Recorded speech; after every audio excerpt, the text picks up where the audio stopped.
with the understanding of Indigenous culture, I'm not going to claim to be an expert. I've only been working with these guys for 5 years.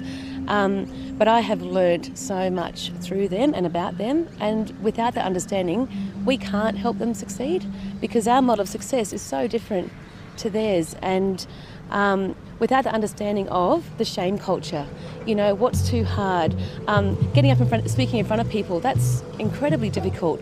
If we don't understand that as employers and as mentors, they're going to fail, because we have to just every step of the way hold their hand, encourage them.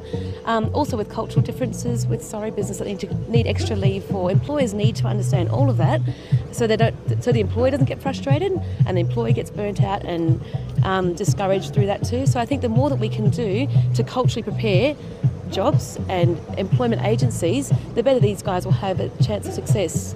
The students that are coming through are just incredible, and the amount of resilience that they already have is something that I can't fathom. They're really up against it, and when you hear some of their stories, it's just heartbreaking. And so to have even a taste of that, when you guys tell us your stories, hey, we just think, oh, how are you still here? And so if you look at these guys one-on-one, not as an en masse group, students like just Jordan are going to end up somewhere really, really cool. When we do aptitude testing with Jordan, everything came out even, because he can literally do anything, and should tell me you want a job.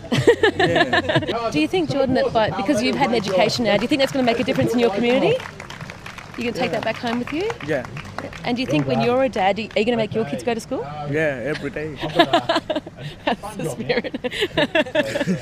Here in Alice Springs, we're actually quite blessed. The majority of employers that I deal with in trying to get placements for our students, I can only speak for those, are really open to the whole concept of trying to give a kid a go.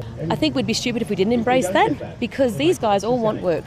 The kids that we've got are screaming for jobs. This is the generation that's coming through now. Kids like Jordan, who his family don't get benefits now because he's over that age. He wants to work for himself. He wants to get a good name for himself.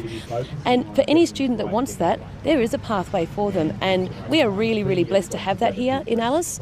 I'm not speaking for all the businesses, but the people that we deal with generally bend over backwards to try and accommodate our students. And we're very lucky. And if that could be rolled out somehow nationally, if we could get these stories across and encourage employers to take a risk, and this whole idea of GenerationOne and the mentoring system, to have that link of a student working one-on-one with someone to walk them through that step, if the people can take that seriously, it is going to make all the difference in the world. And these guys are going to end up really benefiting from that in their futures. Yeah. For generations and generations, we believe that this great nation